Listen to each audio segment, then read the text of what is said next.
દાખલા નંબર 32 ચડતા ક્રમે ગોઠવેલ અવલોકનો 56, 58, 63, x - 5, x + 1, 75, 81, 85 નો મધ્યસ્થ 67 હોય તો x ની કિંમત શોધો.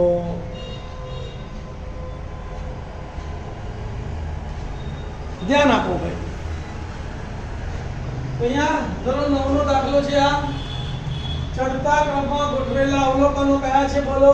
56, 58, 63, x - 5, x + 1, 75, 81 અને 85 તથા મધ્યસ્થ n બરાબર કેટલા છે? 67. અવલોકનો ગણી કાઢો કેટલા? 1, 2, 3, 4, 5, 6, 7, 8. તો માટે અહીં n બરાબર 8 યુગ્મ તો બેકી સંખ્યાનું સૂત્ર વાપરીશું.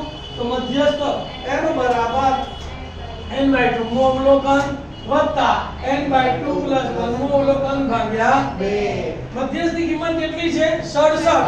તો એની જગ્યાએ કેટલા મૂકીશું? 67 બરાબર ના n કેટલા છે? 8. તો 8 ભાગ્યા 2 મુ અવલોકન વત્તા 8 ભાગ્યા 2 + 1 મુ અવલોકન ભાગ્યા 2.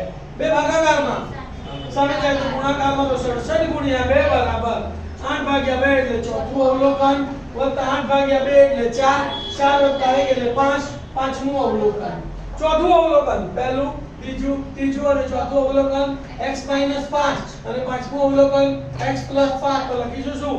67 * 2 એટલે 134. તો માટે 134 બરાબર x - 5 વત્તા x + 1.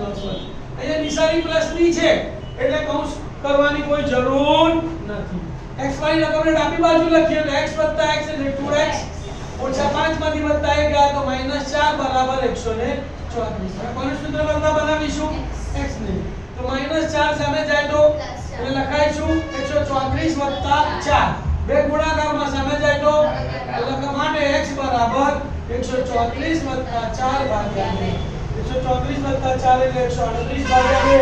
2 × 6 12, 1 + 2 એટલે 18, 2 × 9 = 18. તો માટે x બરાબર 69. જવાબ પ્રશ્ન છે x ની કિંમત શોધો. તો જવાબ લખી કાઢવાનું x ની કિંમત 69 છે.